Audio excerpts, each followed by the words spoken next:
Did the apostles actually die as martyrs?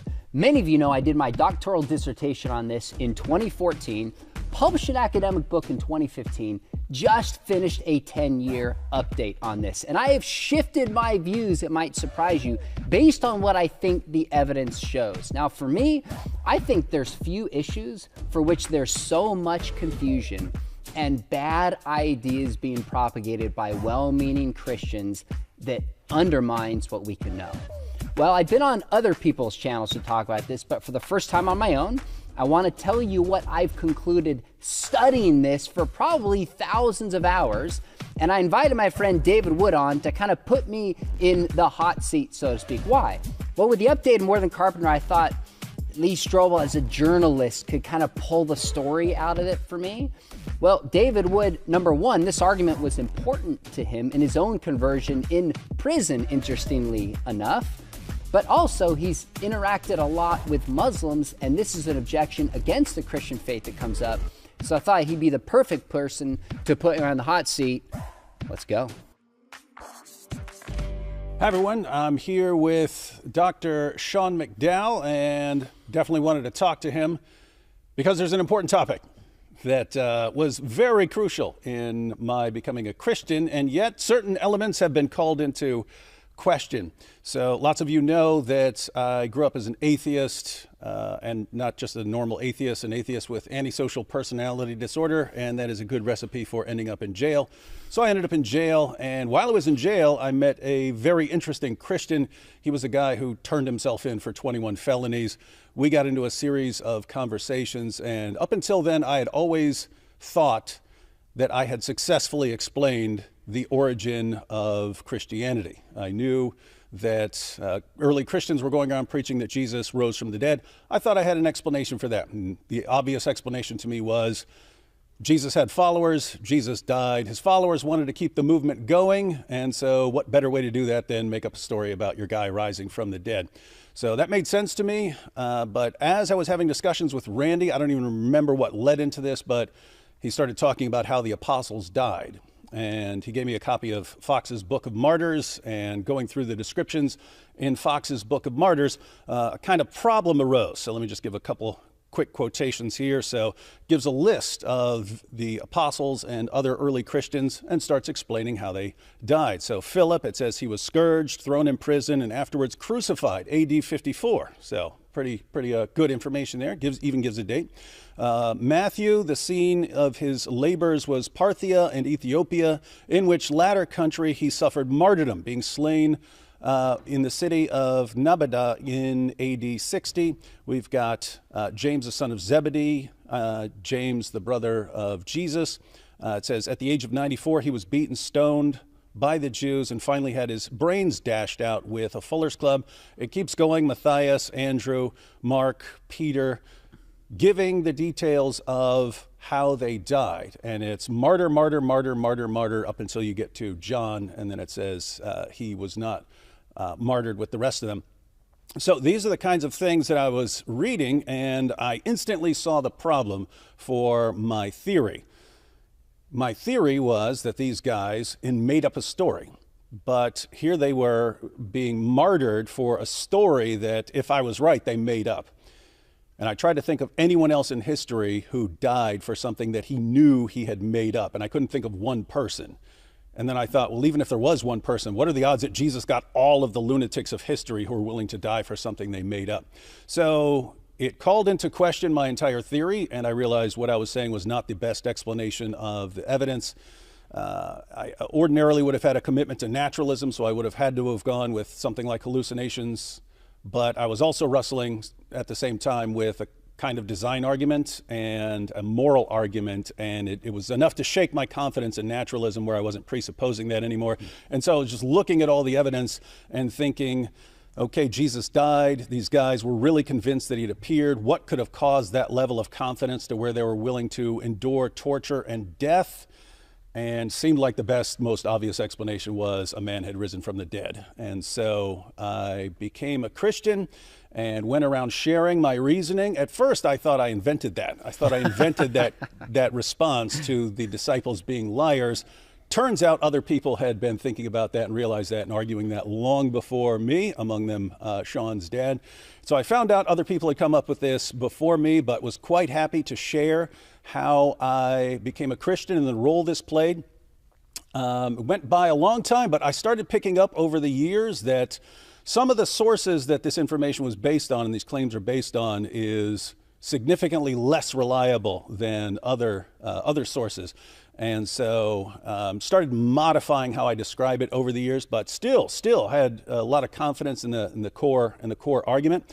And then I guess 9 or 10 years ago, I saw Sean give a presentation on this, and I understand that he's even modified his position a bit since then. But very recently, got a challenge from a Muslim named Fareed, and he saw this part of my testimony video and said this. You guys know why David Wood is a Christian? You guys ever wondered why? Because he used to be an atheist. You know why he's a Christian? It's because of this. Roll the clip, ya Ahmed. Habibi. What clip? You don't have the clip? Roll the clip! I found out how Jesus' apostles died. Most of them went to their bloody deaths, claiming that they had seen him risen from the dead. My explanation for the origin of Christianity had always been that the apostles made up a story so that they could spread his message. But now my explanation wasn't making sense. If you're willing to die for something, you have to believe it. When a terrorist blows himself up, he's obviously sincere. So the disciples, the apostles, had to believe what they were dying for, but this means that they were convinced that they had seen Jesus risen from the dead. Now, usually when someone is willing to lay down their life for something, it's for an ideology that they got from someone else, and that ideology could be true or false. The disciples were dying for something that they saw. What could have convinced so many different people that they had all seen a resurrected man? I could explain one witness by saying he's crazy, but all of them? Something was going on here, and I had to figure it out, but I couldn't come up with any explanation for why they had that level of confidence other than they actually saw him. David Wood's put out over 1,000 videos in the past few years. Not a single video about the subject. Not a single video about the disciples being put to death for preaching the resurrection. Why aren't you doing this, David? If you put this out, maybe we'll become kuffar. Don't you want that? So put this video out, or tell your people, tell your fan base, why aren't you making a video about the subject? All right, so Fareed, our good Muslim friend, wants to know why I haven't made a video about the deaths of the apostles. I talked about it in a lot of videos, but specifically on that topic. And I thought, well, there's someone who's much more knowledgeable about this than I am. So here I am with Dr. Sean McDowell, who literally wrote the book on the fate of the apostles. So how you doing, Sean? I'm doing great. We sat down probably 10 years ago and talked about this. So I've been looking forward to following up and having this conversation. Yeah, and so the question on my mind is, of all the topics you could get into, why did you want to focus on destroying everyone's confidence in Foxes Book of Martyrs when we were all perfectly happy with it? So we'll go back to 2010, and I had started a Ph.D. program, doing my classes, but didn't yet have a topic, so it's in the back of my mind. And I'm teaching high school full-time before I'm at Biola and Talbot. And we were at Berkeley, of all places, and we'd bring in some atheists and Unitarian reverends and LGBTQ activists to speak to our high school kids. We teach them how to defend their faith graciously. And we had a mythicist who denies that Jesus existed at all, making his claim. What's a mythicist for everyone? So a mythicist would be somebody who denies the existence of Jesus entirely. So he's presenting to our students, and one of my students says something to the effect of, if Jesus didn't exist, why would all the disciples die as martyrs? And this guy looks at us and he goes, die as martyrs? He goes, there's no good evidence that any of them did. And my students kind of looked at me and I'm thinking, I've made this argument. I've never really looked into it. J. Warner Wallace, cold case detective, former atheist, was there. His daughter was on the trip. And I'm like, Jim, you think this is a good topic? He goes, not only is it a good topic, but I just bought 2 boxes of books and was going to dive into this myself. You can have the books. Go for it. Now, 2 boxes of books is a drop in the bucket of what you need to do for a doctoral dissertation. But right away, I was like, I'm really interested in this. I can make a contribution to the church. This is a good topic, and I can probably publish this and help people. So it was just instant decision at that moment. And so obviously if you're doing a doctoral dissertation on the fate of the apostles, you can't walk in there and say, here's what I read in my apologetics book. So you got to go back to the sources. So how would a historical investigation of this issue look as far as contrasted from what people are normally used to? Yeah, so there are scholars that would look at individual apostles, like Marcus Bockmuehl and Bochum Peter. There's others that look at John. But nobody brought all of them together systematically with a carefully laid out grid of historical probability and said, I'm going to assess the quantity and quality of the evidence for the apostles. Number one, see if this argument actually works. And if it does, what's the strongest way to formulate it? So I didn't go into this trying to defend the deaths of the apostles in this argument. You can't do that in a doctoral dissertation. I believed it, but I went into it saying, what is the evidence? How early is it? How many sources do we have? How reliable are these? And my advisor made me do an entire chapter, which was just months of research on how do we do historical methodology. Has postmodernism refuted the idea that we can have historical knowledge? And so I laid out a 10-point probability scale from highest probability to least probability to kind of indeterminate in the middle, and then just took each apostle one by one, found every source I could have, analyzed them as deeply as I could, and try to come up with what I think is the best historical representation of the likelihood of the way that they died. So as far as a historical investigation, again, lots of Christians would just read an apologetics book or something like that and see it. If you're doing a historical investigation, so you'd be looking for how early your sources are. Mm-hmm. Do you have independent sources covering these kinds of things? That sort of thing. Yeah, that's right. And by the way, it's kind of embarrassing to admit this, but I will. Is the book More Than a Carpenter? I helped my dad update in 2009. I started my Ph.D. in 2010. And we list out the traditional deaths of the apostles, and we put the world's most vague and worst footnote in the history of footnotes in the back of that book. It says something to the effect of, to see how they died, see church history. So you remember this. Mm-hmm. At that moment, there was a seed of like, what is that? I'm sure somebody knows. It was one of the seeds that intrigued me in this. So clearly, we have not looked at this as carefully as we need to. And as I shifted from like apologist making that case to like historian, like you said, the number of sources, the reliability of the sources, the bias of the sources, the copying of these sources, you got to delve into all of that. And I did as best I could with each of the apostles. And a little side note, an old man gave me More Than a Carpenter in prison. And that was the first apologetics book I read where I knew I was reading apologetics because I had seen the book in the apologetics category of the Christian Book Distributors catalog. And I was like, oh, that's the book that's in the apologetics category. But an old man came up to me and he said, my daughter sent me this. Looks like something you'd be interested in. And, I love it. And I read that and I was like, oh, this is exactly what I'm interested in. So, and by the way, we updated that in a recent edition, and I think I nuanced in a way that's more reflective of the evidence, that's just good. For the record. Good. All right, so if you're doing historical investigation, there are lots of first century sources, both Christian and non-Christian, second century sources, third century sources, and so on. So you kind of have to narrow down your focus. So who did you focus on and why'd you pick those guys? Well, I tried to look at, Marcus Bockmuehl has what he calls the living memory within the first 2 centuries. So it's kind of like, my grandpa was born in 1898. So my dad can tell me stories about his grandpa, and there's still kind of a living memory tracing back that far.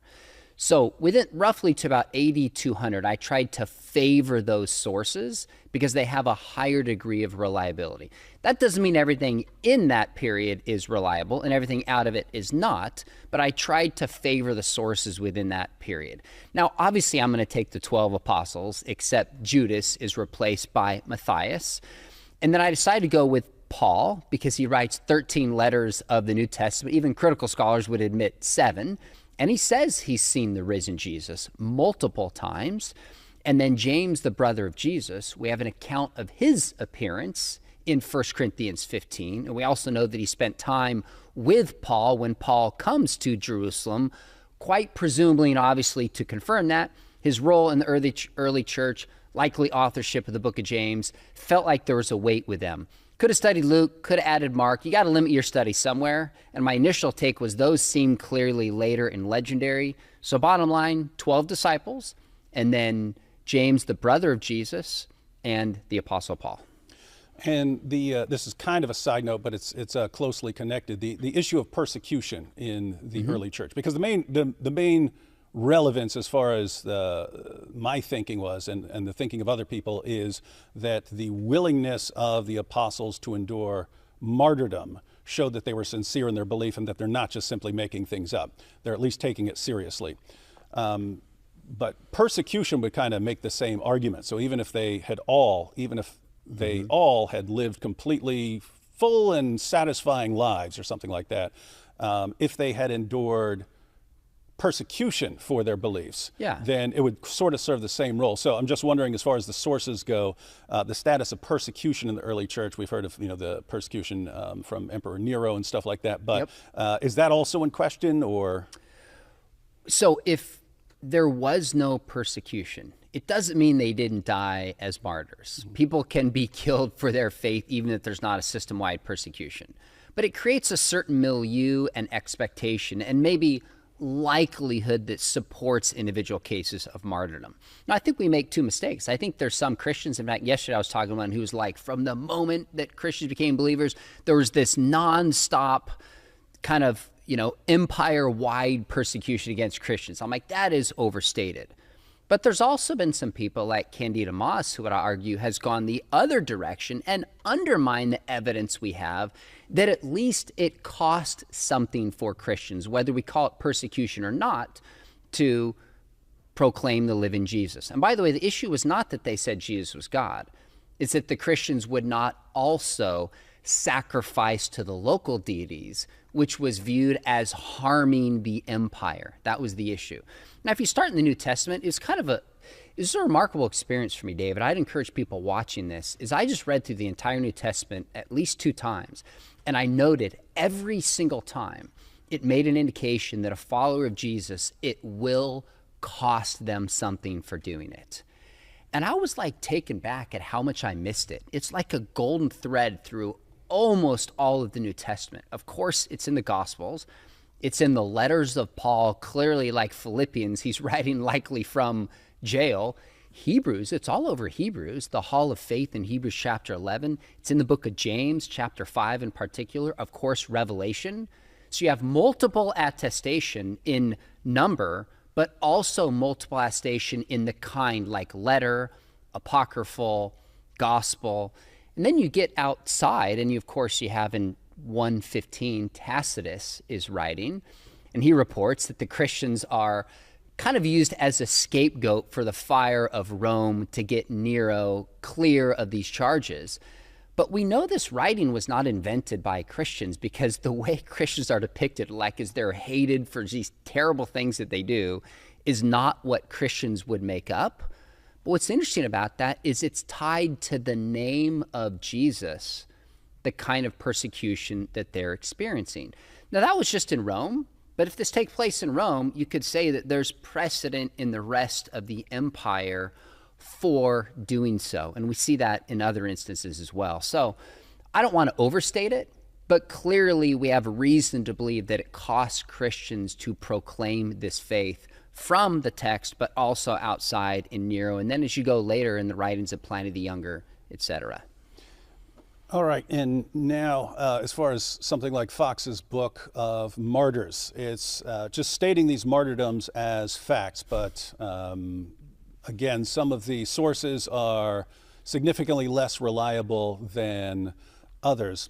So, and to be fair, it's always possible that a late source is correct. Maybe it was drawing on earlier material, and we just don't have that anymore. But that means we kind of can't know. We can't know if we don't have something reliable that person was basing it on.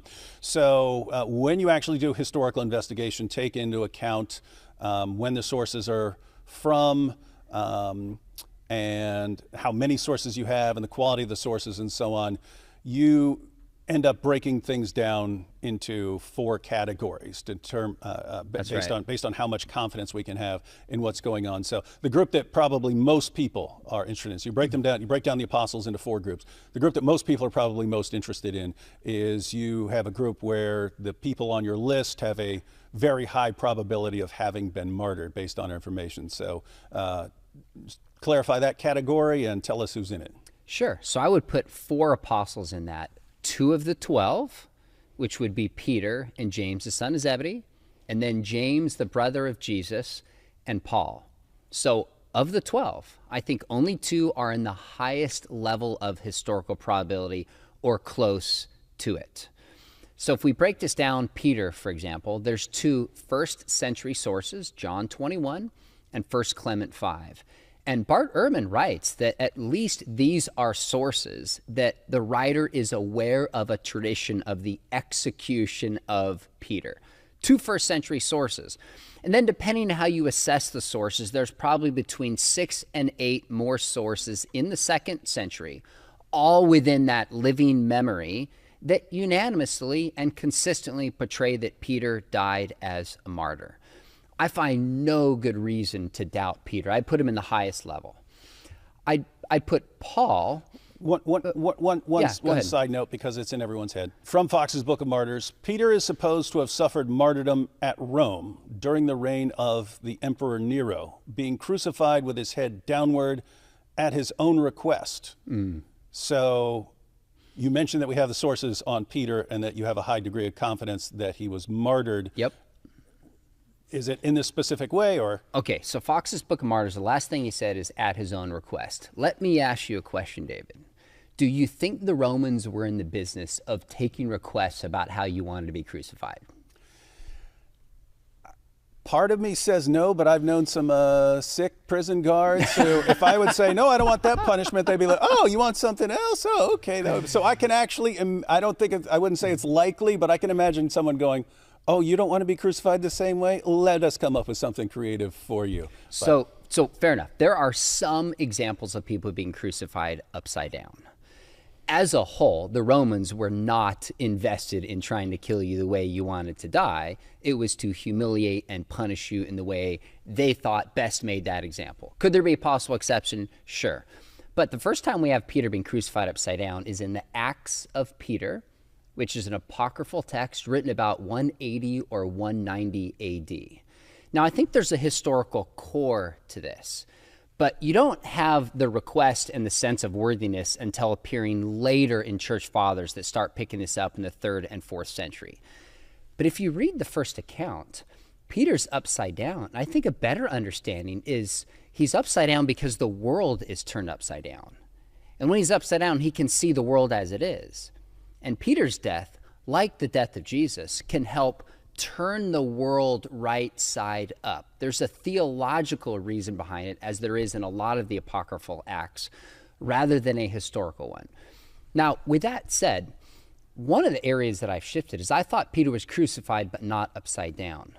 But then a book came out months after my 2015, the first account of the Fate of the Apostles, edited by Larry Hurtado. And there's a chapter in there, and he described that one thing we know about crucifixion, again, in the vast majority of cases, although there might be some exceptions, is that somebody was stripped bare. The idea was to humiliate and shame them. Yet in John 21, what does Jesus tell Peter? You will be taken where you do not want to go. You will be clothed by another. that's enough to give me pause and go, ooh, I think maybe he experienced in the death of Nero. People had these flammable kinds of clothes that were put on to be burned to death. I think that's probably more likely. Bottom line, whether he was crucified upside down or crucified at all, that doesn't undermine our confidence that Peter died as a martyr, which is the heart of my task. So martyrdom, yes, not nearly enough to go on to say something about dying crucified upside down. Yeah, I would say not enough to go on. I think the weight is against it. Okay. But fair enough. All right, so next you were going with Paul. Okay, so Paul, not one of the 12, but calls himself an apostle because he saw the risen Jesus. We have one reliable first century source. Some would point towards Acts, and they could indicate a way that it's indicating he was going to be martyred. You could point towards the passage in Timothy where he says, I fought the good fight, finished the race.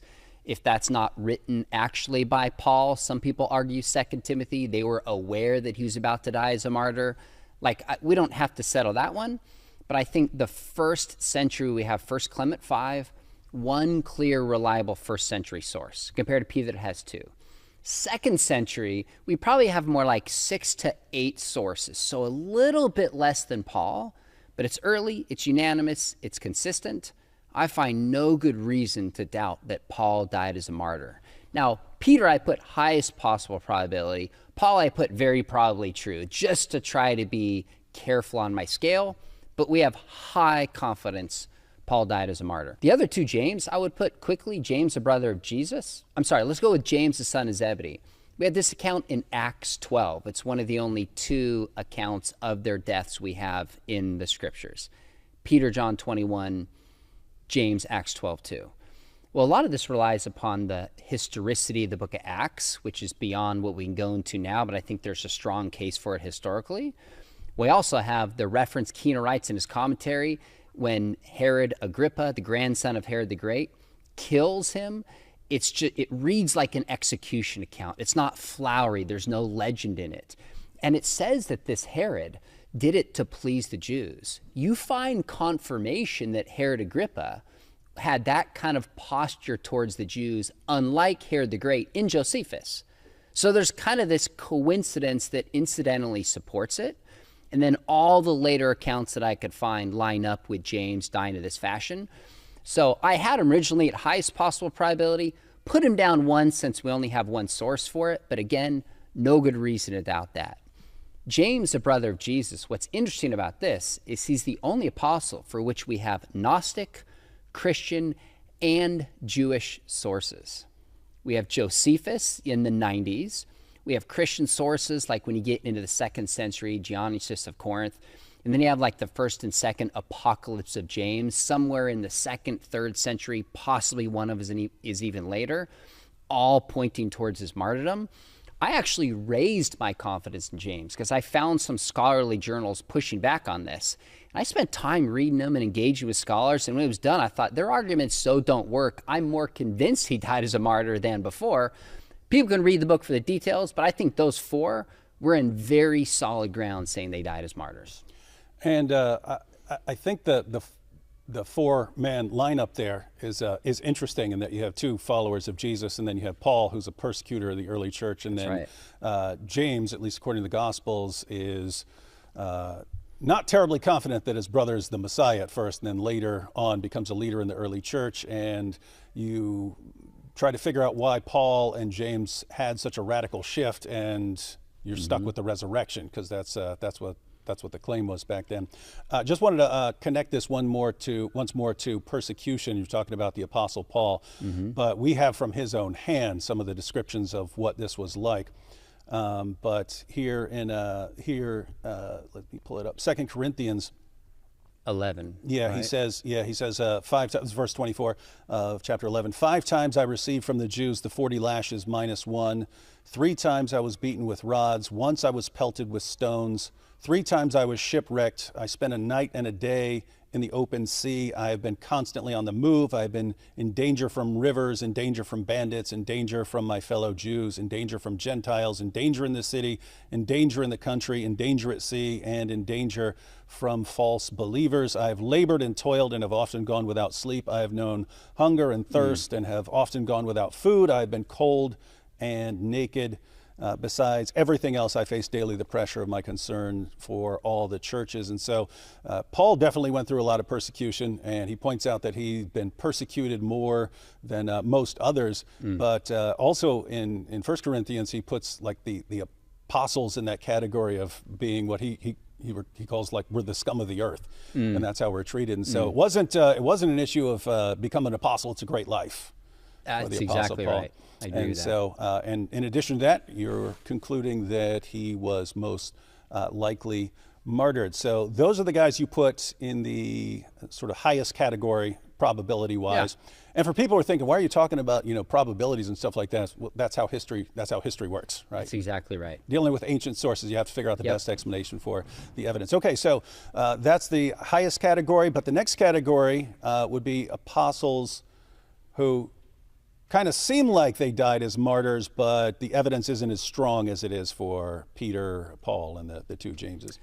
I would put two in this category. I'd put Thomas, and scholars are all over the map with Thomas, from most confident to least confident. Eastern scholars tend to be very confident that Thomas died as a martyr. For Thomas, the earliest source now is what's called the Acts of Thomas.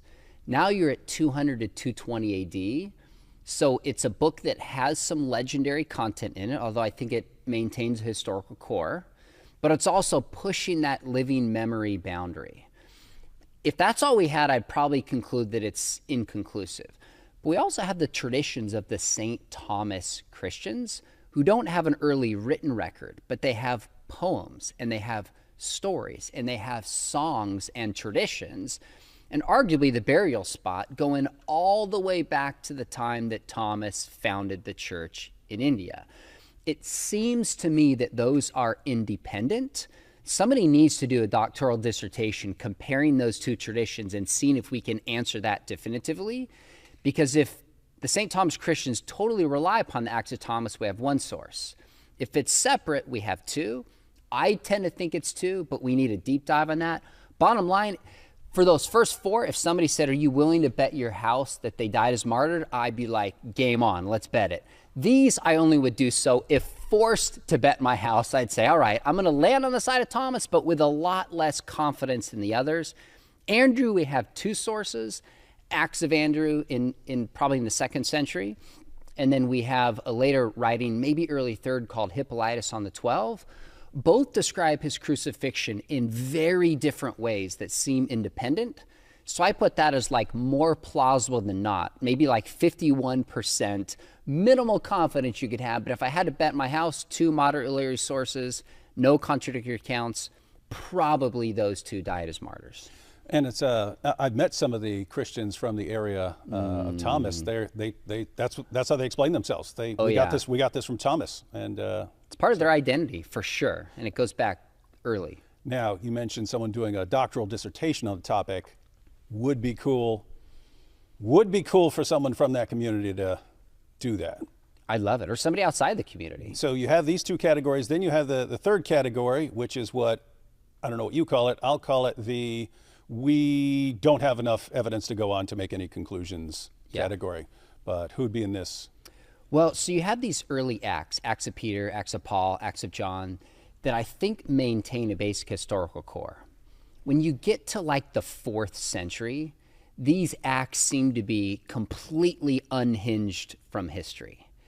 And so for like Bartholomew, Simon the Zealot, Matthias, Thaddeus, these figures, all we have are these writings way removed about their martyrdoms. You don't find anything, for example, in Eusebius about their deaths. And some of them just seem so legend-filled, like Bartholomew. If I remember, I think I found maybe 5 different ways, according to these stories, that he died. I mean, he was flayed to death, he was crucified, he was killed with arrows, he was drowned to death, he was burned to death. Either they're all made up or one is true, but if one is true, I don't know how to decipher them. If you look at an ancient picture of Bartholomew in a church or there's a statue, he'll be standing there typically holding his skin. The story is he was skinned alive. The earliest source I could find, I think, was about 600 AD for that.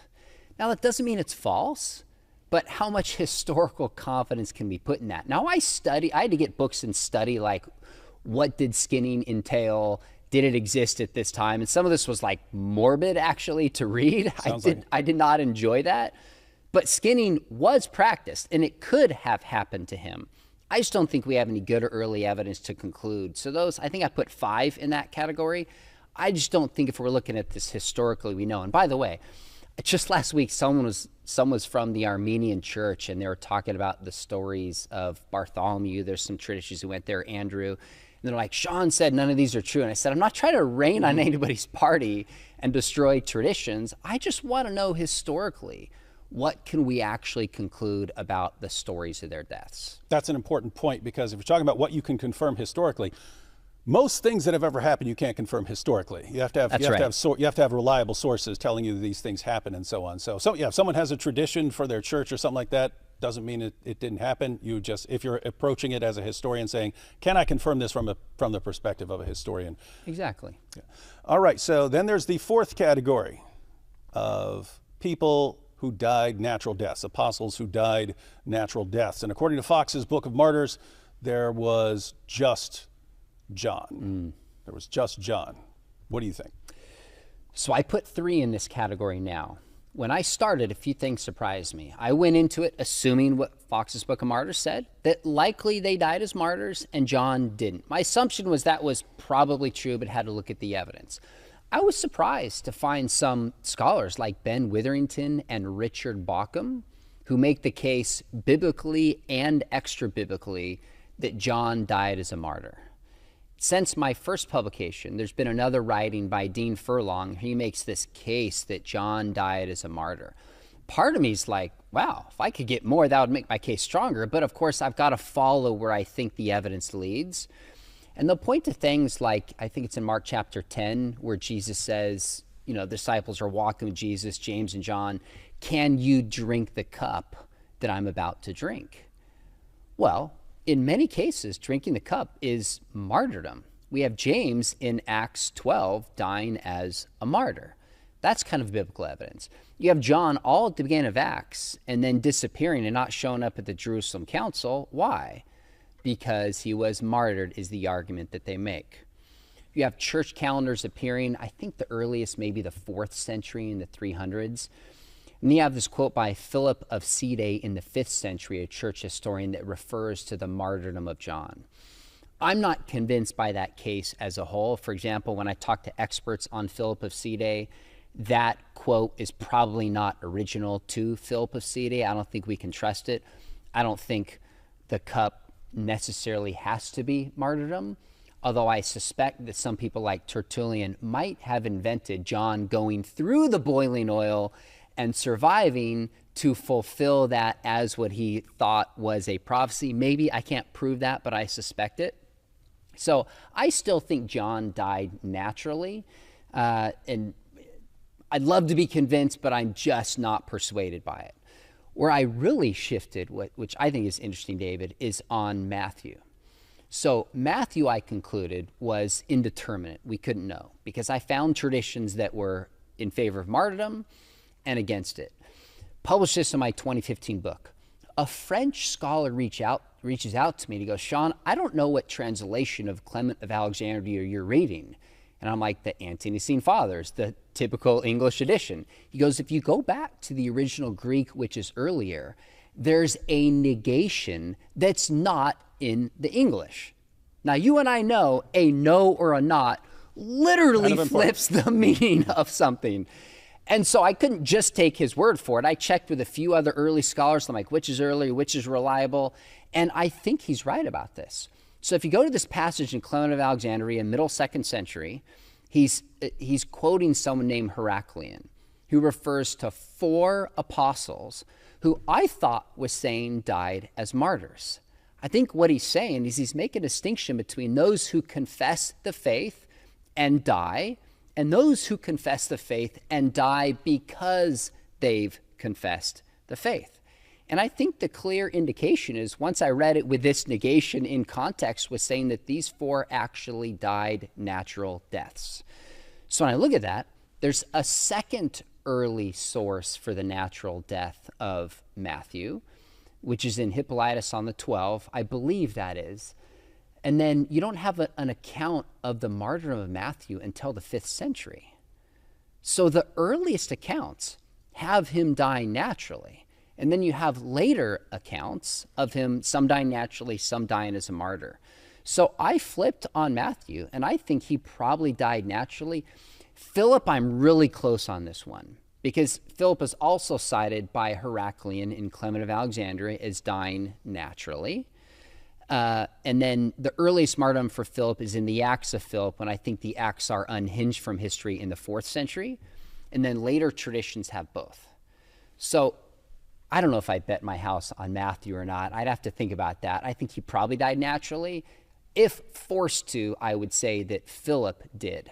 But it's still, and here's why. That source in Clement, he mentions Thomas dying that way too.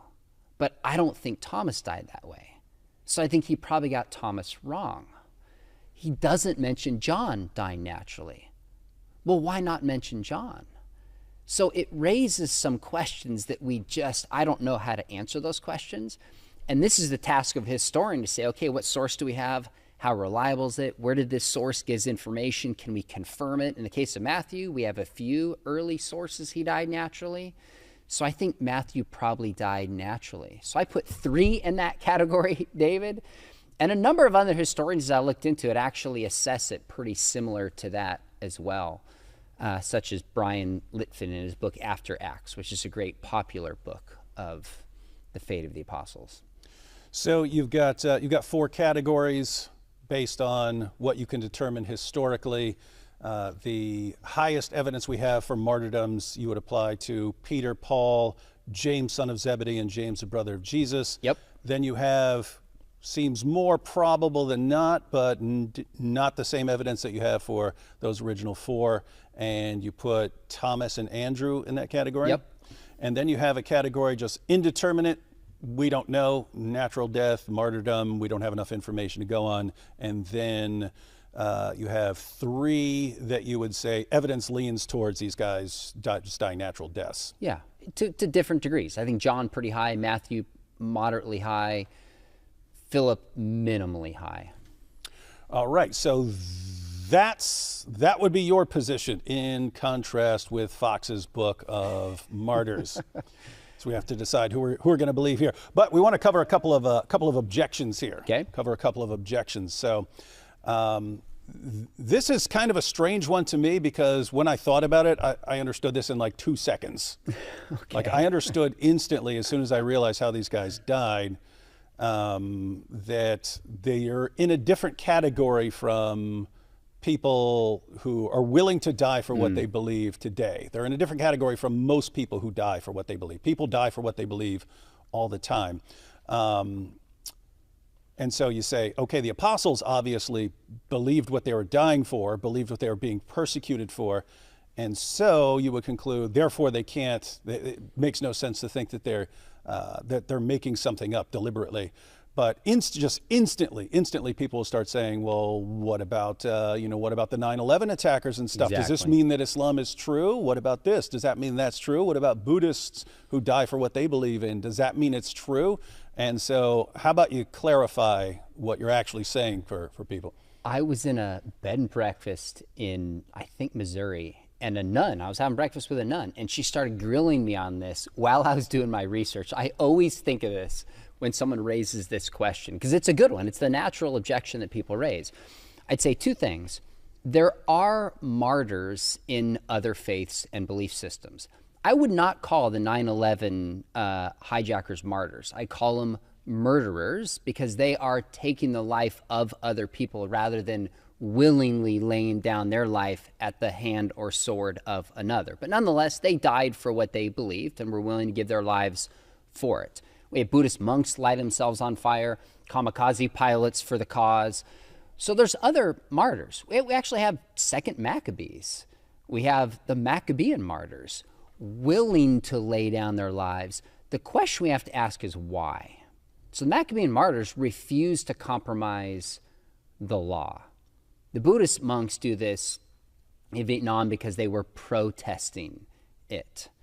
The apostles were willing to suffer and die because they believed that Jesus had risen from the grave. I have a whole chapter on this where I had to get to the origin and the earliest beliefs that were proclaimed about Christianity, because we hear about these Gnostic Gospels and there was diversity in the early church, whether it's in the creeds, the preaching in Acts, the early church fathers. There is no early Christianity apart from the claim that Jesus is God, and he's demonstrated by raising from the grave. So they're willing to suffer and die because they believe Jesus had risen from the grave and appeared to them. Now, if somebody walks in here right now and asks the two of us, do you believe Jesus is the risen Savior and we die for the cause?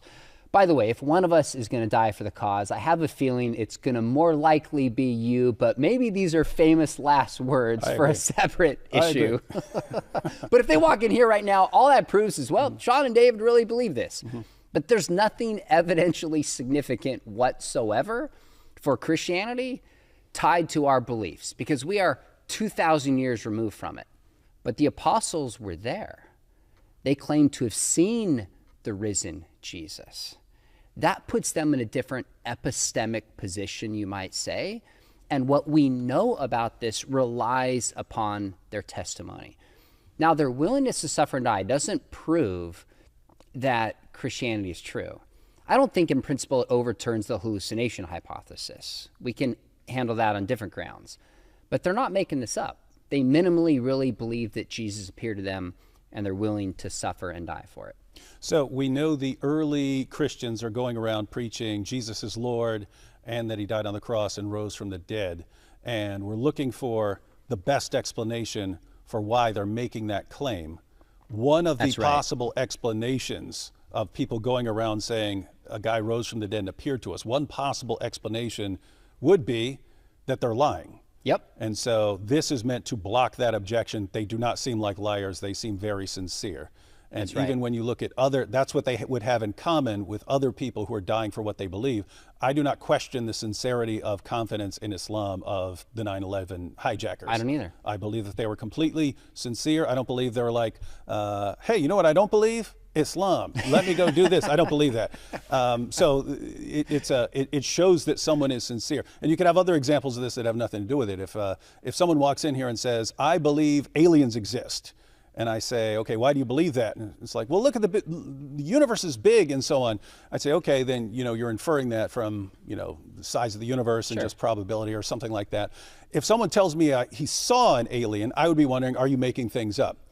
If someone put a gun to his head and said, admit that you didn't see any aliens, and he said, I saw the aliens, I don't care what you do to me, I would think, okay, at the very least, he believes he has seen an alien. That wouldn't convince me that he has seen an alien, but I would not believe that he's making that up if he's willing to die for it. And then the question would become, what gave this guy this level of confidence in this claim? What could have convinced this guy? And if it's one guy, you might be saying hallucinations, something like that. If you had all kinds of people, then I have to start thinking, what's going on here? What's going on? If you had a bunch of people making the same kinds of claims, so that's the situation we're in with the apostles. If it were just one guy saying Jesus had risen from the dead, maybe hallucinations. You have a bunch of guys, and they're willing to endure persecution and death. It's kind of in a different category, as you pointed out, from me and you, me or you dying today. And that's right. And by the way, it's the 12 that we have, but we also have Paul and James outside of that group. And the vast majority of scholars, as Habermas points out, believe at least they report that they had seen the risen Jesus. And so any explanation's got to account for all those. If the disciples were lying, how do you get James and how do you get Paul on board? This is the other problems that emerge. Yeah, and that's kind of what it becomes. Again, if it's one guy, you could explain by hallucination. Two guys, it starts getting a little weird. The more people you have hallucinating, the more you're kind of stretching how much work this theory's doing. Once you start factoring in people who weren't even part of the group, and then it's like, what are the odds that Jesus got all the hallucinators around him at that time, and that they're all hallucinating? Very strange stuff. So that's one objection that people often have. There's another one that would come up here, and that would be, we're talking about the apostles dying for what they believed in, their belief that Jesus is Lord and that he rose from the dead. But as you pointed out, some of the records of what happened to these guys are pretty shaky. So how would we know that Peter wasn't about to be crucified? He's like, okay, I take it all back. And they're like, too late, too late. You're locked in now. Okay, that's fair. So this is actually in the back of the updated book. I added like 6 new objections, and this is one of the objections. And so I went to a church historian that I work with at Talbot and a few others, and I said, is there precedent to believe that if a Christian or an apostle said, oh wait, I recant, they would survive? And he goes, well, let's look at Pliny the Younger, who was saying they were worshiping Jesus as if he was a god. And if they recanted, they were allowed to leave. In fact, they were given multiple chances, it seems like, please just recant this. We don't want to kill you is almost the vibe that you get a little bit. In the 3rd century, it's the case that you see multiple cases of Christians, if they're willing to say, you know what, I don't believe this, they were able to go on with their lives and not be martyred. So I think there's doubt that they still would have been killed against their wills. But I tend to think if that was the case, or even any one of the apostles recanted, I think we would have record of this. Why? I think we would either from friend or from foe. So in the 2nd century, you have like Celsus showing up, this Greek philosopher just going after the resurrection in every conceivable angle. Later, you have Porphyry. And if there was even a story or a hint that any of the apostles had recanted, one of them would have said something. I mean, Celsus makes stuff up about the story of Mary getting impregnated by, I think it's Panthera, a Roman soldier. He's willing to make stuff up. No hint that there's even a story that he would use. None from Porphyry. But believers also, interestingly enough, you have kind of the Donatist controversy that emerges about what about Christians who, at the point of their faith is tested, they cave? Can they come back in the church? Can they ever be in church leadership again? Well, if there ever was a story about, well, you know, didn't you hear what happened to Andrew and he was brought back in? So yes, it's an argument of silence, but I think it's an argument of silence with some teeth that we would expect if there were even stories about it, and there's not. And early Christians did respond to objections. They worked it into their argumentation, into what they presented. So they respond to the idea that Jesus is performing. They make sure they include the response to the idea that Jesus is performing miracles by the power of demons, on the idea that the disciples stole the body. Like, you can tell this is an objection because they're actually responding to the objection. So Christians are aware of information that people are using against them, and they would respond to the arguments against their position. And so I guess it's just, you have nothing from the critics of Christianity, and you have nothing from the Christians that's responding to critics of Christianity. So it doesn't look like it was just ever an issue that people are recanting their faith. Now that you mention it, you could take it even further, like the Gospel of Peter, which is clearly not written by Peter, end of the 2nd century. Exaggerated content in there, like a cross that goes to the sky and floats, etc. But it's responding to objections against the resurrection. So the guard story is added in the 2nd century. Well, again, no mention of any of the apostles seemingly, abandoning their faith or feeling a need to counter that. The best explanation is that wasn't even a story. Nobody was talking about it. Nobody was aware of such a thing because there's no need to try to counter it. One more possible objection, and this would actually be red flags if you're reading Foxes Book of Martyrs, because Foxes Book of Martyrs is listing dates, saying Philip died in 54 and this and that. I don't know how they came up with that. Yeah, but we read the book of Acts. We read the book of Acts, and basically if people we got the martyrdom of Stephen there, you got the martyrdom of James son of Zebedee. Yep. You have multiple persecutions. But why wouldn't these martyrdoms appear in the book of Acts? Well, of course, a big piece of this is when Acts was actually written. And I didn't go into this, but some scholars argue that Acts is written in a way that it's strongly hinting and aware of the death of Paul, how it's compared to Jesus. So it's written after, but it expects you to know that this was going to take place. Others would argue that it does include the death of Paul because, of course, it hadn't happened yet. And so this places it in the early 60s, moves Luke back, moves Mark back. We don't have to settle those. I think, what do we see in Acts? We see at the very beginning the apostles proclaiming that Jesus has risen from the grave as early as Acts chapter 2. Acts 4 and 5, they are persecuted in the sense that they are threatened and they are beaten.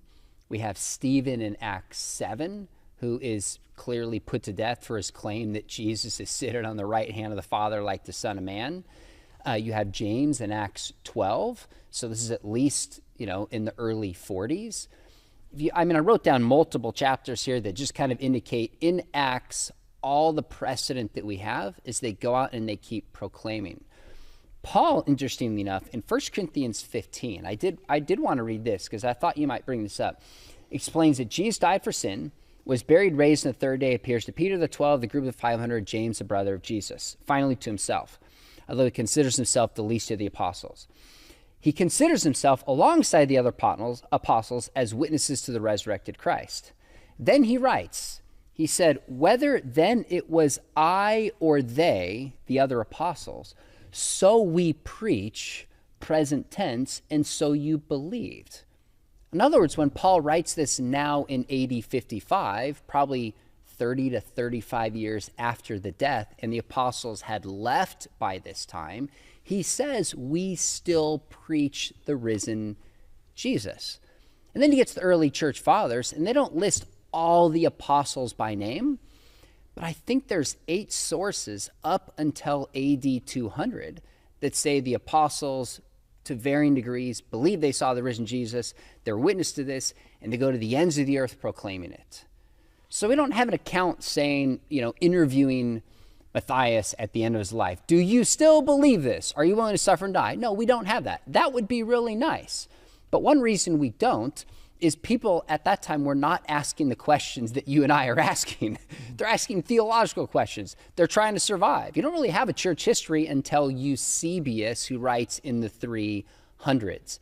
But the consistent testimony we have is from the beginning, believe they'd seen the risen Jesus. They go out, face persecution, the death of at least 2 we have in Stephen in Acts 7, James in Acts 12. 13 years after that, Paul's like, we are preaching this as witnesses. I think we're on pretty strong ground that they continue to proclaim themselves as witnesses to the end, if not really close to it. And so those would be the main objections that would pop up on this issue of what they're going out preaching and so on. Interesting, because you have the mythicists, and they seem like they're basically completely out of touch with reality and scholarship, as Bart Ehrman was happy to tell them. But also people who think that belief in the core claims of Christianity arose later through legendary development. We know from the Creed in 1 Corinthians that belief in Jesus' death for sins and resurrection goes back to the earliest church. Exactly. Very early, but also belief in the deity of Christ goes back to the earliest church. I mean, when you have the martyrdom of Stephen and Paul is there, and Paul goes around persecuting the church, Paul became a Christian a couple years after the death of Christ. So this persecution is happening within the first couple years of the church. And you look at what really sets off people against the Christians and what sets Paul off. You see the stoning of Stephen, he looks up and I see God and I see the Son of Man standing at the right hand of God. Right. That's what really sets off Paul. And then even when you get to Ananias, he says, this guy is sent to arrest anyone who calls on this name, calls on the name of Jesus. And why would that have bothered them? You call on the name of the Lord. In the Old Testament, it's calling on the name of the Lord. That's prayer. And so they see these guys, they're calling on the name of Jesus. So they're treating Jesus like they're only supposed to treat God. That was very upsetting. But what's it mean? It means that wasn't something that happened 50 or 100 years later. That's in the earliest Christian church, if that's why Paul is persecuting them. So we've got belief in Jesus' death, his resurrection, and deity all going back to the first couple years. And in addition to all that, we have what the disciples were willing to endure to proclaim these kinds of things, what should people conclude from your research on this issue? This is a great final question. The way this is often phrased, and sadly I phrased it myself somewhat this way in my early days, probably the first time we met in 2003 and I gave a talk on apologetics and you came to hear me at William Lane Craig's church, I might have framed it this way, David, I'm not sure. Wish I had a recording of that actually now. I would play it and embarrass myself. Something to the effect of, the apostles were all, they died as martyrs except for John. They believe the resurrection happened. It's true, therefore Christianity is true. That just simply is a non sequitur. We cannot conclude that Christianity is true or the resurrection happened from this. The last paragraph, or second to last paragraph in the book, I say distinctly, all this really takes us back to is minimally the willingness of the apostles to suffer and die. Some of them die as martyrs. No evidence any of them recanted. They really believe that Jesus appeared to them. Now, how do we know the resurrection happened? Now we're going to have to look at the evidence for the empty tomb. Now we're going to have to look at the evidence, the other cases for the appearances. Now we're going to have to consider naturalistic hypotheses. So this is one piece, and I think an important piece, that they're not liars. I mean, again, J. Warner Wallace says, and he's a cold case detective, because in every case that he's had, people lie for one of three reasons: power, sex, or money. Jesus was like, give up your power, the first shall be last. It wasn't about sex, clearly. Jesus showed nothing but dignity and proper treatment of women. He was single. Paul was single. And it's not about money. They talk over and over again about giving to the poor. I think they really believe they had seen the risen Jesus. And I do too. So as far as what people should conclude here, you're pointing out that this rules out a possible explanation. So we know what the early disciples were claiming. What are the main possible explanations, even if you're including naturalistic explanations? One possibility, they're lying about this. Yep. Another possibility, it's legend. It develops over many decades or something like this, and myth spreading and so on. Hallucinations. And so this would block one objection, and then you'd have to deal with the other objections in other ways. You'd have to show, really, all these people are hallucinating about this guy in the same way. And then on the legend, you just have to show, no, this stuff goes back very early. Belief in Jesus' death, resurrection, and deity is very early. So I guess a final question is, even though Fox's Book of Martyrs is using late material for a lot of these apostles, and that would all be in question, and a more careful historical investigation would lead you to different conclusions. The evidence we have, should I have reached the exact same conclusion, namely, my belief that these guys invented a story to keep the movement alive, just makes no sense in light of the historical evidence. I think Fox's Book of Martyrs, he gets some things right, is sufficient to show that they're not inventing this story to put themselves in harm's way. So we correct the things that Fox's Book of Martyrs got mistaken, and I don't know what sources he had or why. I think the core of the argument that this isn't a conspiracy theory, they're not making this up, this is not for personal gain, they really believe they'd seen the risen Jesus, which begs the question, if they didn't see the risen Jesus, you're going to need to come up with a better explanation for this. I think the heart of that still stands. I think the heart of the argument my dad was making in More Than a Carpenter still stands, but some of the examples were just not as substantiated in history as they need to be. So I have two goals in this. Number one, I want to say to Christians, the apostles really believe this. They were sincere. They're willing to suffer. Are you willing to suffer in the same way? But also I want to say to Christians, slow down. Let's get our facts right on this. Almost every week, somebody tags me on Twitter where somebody says, here's how the apostles died. And they'll get hundreds of thousands of views. And I have to kindly say, you know what, we really don't know this. And then all these Christians lose their mind and attack me. I'm like, I wrote the book on this. Let's get our facts right. We're losing credibility, but don't be afraid to get our facts right. I still think we can trust their testimony.